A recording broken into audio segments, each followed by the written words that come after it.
First time saya nampak ada cheese ni. Ramen lah. Dengan ramen kan. Test.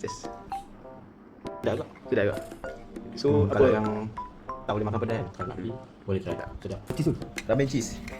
Cheese bagus tu. Ya, bismillah. Tak rasa mulut. Allah penuh. Weh, lahap separuh okey.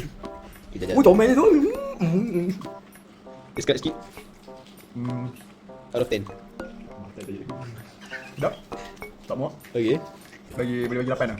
8. Sebab kurang pedas. Kurang Untuk orang yang pedas. suka pedas macam saya, boleh tambah macam ni. Alternatif dia boleh tambah Chili flake chili flake ke apa-apa yang kau nak. Yo. Malah ada.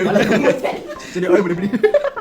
Nah, tu ni lah. Tapi point dia 8 lah. Untuk sebab student sekarang ni lebih suka makan pedas kan.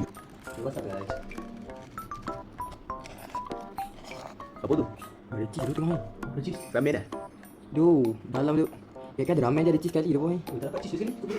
Ada cheese tu. Try langsung. Coba ya. First bite. Bismillah. Bismillah. R&D ni. Saya Farid. Dia saya Farid. Bismillah. Mary. Tuji. Banyak. Mary Go. Memang okey. Tak boleh makan pun mulut penuh. Tu ada cheese dia macam dia cover sepedas tu.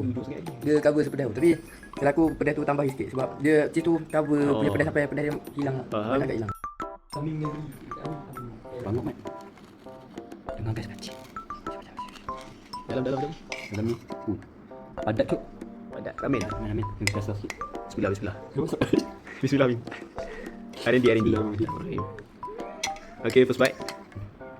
Luar lah. Out of 10 berapa? Dari Dia segi rasa tak macam. Kalau luar tengok. Kurang pedas bagi 8 lah. bagi pedas lagi. Okay, pedas lebih 10. mantap lah. Allah sedap. Apa ni?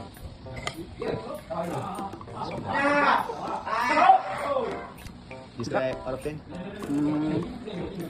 8/10. 8. Apa lagi boleh improve untuk ramen poket? Pedaskan lagi. Pedaskan lagi. Ada apa lagi? Awal-awal tengok aku lihat dalam gigi dia.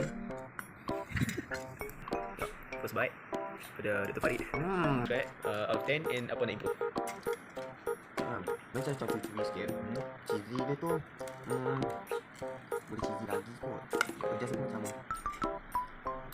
pedas ni macam sedang ni untuk orang yang macam kurang makan pedas, dia sesuai lah, dia suka. Untuk orang more pasal lapar, tak tahu makan apa, kau belilah. Ramen poket. Dalam ada cheese, ramen and cheese. Tengok dulu. Kita tekan langsung.